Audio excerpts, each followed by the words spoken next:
ಮಂಜೇಶ್ವರ ಆರೋಗ್ಯ ಸಮುದಾಯ ಕೇಂದ್ರಕ್ಕೆ ಸರ್ಕಾರ ಹೊಸ ಆಂಬ್ಯುಲೆನ್ಸ್ ಅನ್ನು ನೀಡಿದ್ರೂ ಇದರ ಸೇವೆ ಕೇವಲ 12 ತಾಸುಗಳಿಗೆ ಮಾತ್ರ ಸೀಮಿತವಾಗಿರುವುದು ದೇವರು ಕೊಟ್ಟರೂ ಪೂಜಾರಿ ಬಿಡಲಾರ ಎಂಬಂತಾಗಿದೆ. ಬೆಳೆಯುತ್ತಿರುವ ನಗರದಲ್ಲಿ ಆರೋಗ್ಯ ಸೇವೆ ಉತ್ತಮವಾಗಿದ್ರೂ ಭೌತಿಕತೆಯನ್ನ ಬೆಳೆಸುವಲ್ಲಿ ಮಂಜೇಶ್ವರ ಸಮುದಾಯ ಆರೋಗ್ಯ ಕೇಂದ್ರ ಸೋತಂತಿದೆ.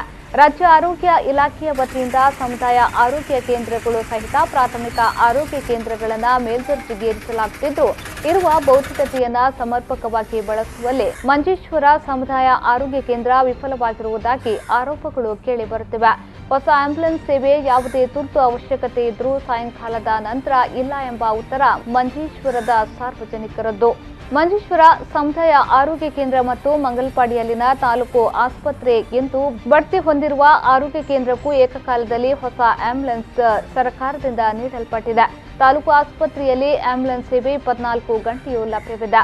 ಆಂಬ್ಯುಲೆನ್ಸ್ ಸೇವೆಗೂ ರೈಲ್ವೆ ಗೇಟ್ ಅಡ್ಡಿಯಾಗುತ್ತಿದೆ. ತೀವ್ರ ಅವಶ್ಯಕತೆಯ ಸಂದರ್ಭ ಹೊರಟಿದ್ದ ಆಂಬ್ಯುಲೆನ್ಸ್ಗೆ 5 ಬಾರಿ ರೈಲ್ವೆ ಗೇಟ್ ಮುಚ್ಚಲ್ಪಟ್ಟು ತೊಡಕಾಗಿರುವುದಾಗಿ ಚಾಲಕರು ಹೇಳ್ತಿದ್ದಾರೆ.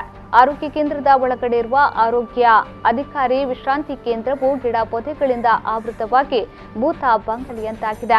2005ರಲ್ಲಿ ಅಂದಿನ ಶಾಸಕ ಚೆರ್ಕಳಂ ಅಬ್ದುಲ್ಲಾ ಅವರಿಂದ ವೈದ್ಯಾಧಿಕಾರಿಗಳ ಕ್ವಾರ್ಟರ್ಸ್ ಲೋಕಾರ್ಪಣೆಗೊಂಡಿತ್ತು. ಇದರ ಸಮೀಪದಲ್ಲಿ ಬಾವಿಯೂ ಇದ್ದು ಬಾವಿ ಆವರಣ ಕೂಡ ಪೊದರುಗಳಿಂದ ಆವೃತವಾಗಿದೆ. ಸಂಬಂಧಪಟ್ಟವರು ಇತ್ತ ಕಡೆ ಗಮನ ಹರಿಸುವಂತೆ ಸ್ಥಳೀಯರು ಆಗ್ರಹಿಸಿದ್ದಾರೆ.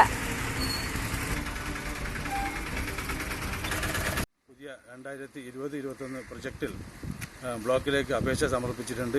അഡീഷണലായി പ്രൊജക്റ്റിലൂടെ ഇവിടെ ഒരു അഡീഷണൽ സ്റ്റാഫ് നഴ്സിനെയും സ്റ്റാഫ് മെഡിക്കൽ ഫാർമസിസ്റ്റിനെയും ഇവിടെ നിർത്താൻ വേണ്ടി. അതുമാത്രമല്ല ഇവിടുത്തെ ആംബുലൻസ് സേവനം 24 മണിക്കൂർ എന്നായിരുന്നു ആദ്യം പറഞ്ഞതെങ്കിൽ ഇന്നിപ്പോൾ അത് 12 മണിക്കൂറായി ചുരുക്കിയിരിക്കുകയാണ്. കൂടാതെ ഇവിടെ ഉള്ള അനാസ്ഥത ജനപ്രതിനിധികൾ മെഡിക്കൽ ഓഫീസർക്ക് ചൂണ്ടിക്കാട്ടിച്ചാൽ അത് ആ മെഡിക്കൽ ഓഫീസർ ജനപ്രതിനിധികൾക്കെതിരെ കള്ളക്കേസ് നൽകി പ്രയാസമുണ്ടാക്കുകയാണ്. അത് പലപ്പോഴും നിങ്ങളൊക്കെ പത്രത്തിലും മറ്റു മാധ്യമങ്ങളിലും അറിഞ്ഞ കാര്യമാണ്. വനിതാ കമ്മീഷനിലും പോലീസ് സ്റ്റേഷനിലുമൊക്കെ പല പരാതികളും നൽകി ചോദ്യം ചെയ്യുന്നതിനെതിരെ ബുദ്ധിമുട്ടിക്കുന്ന ഒരവസ്ഥയാണുള്ളത്. എന്തുകൊണ്ടും ഈ ഹോസ്പിറ്റലിനെ മെച്ചപ്പെടുത്തേണ്ടത് സർക്കാരും അതിന് എല്ലാ പിന്തുണ ജനങ്ങളും ഇവിടെ നൽകേണ്ടത്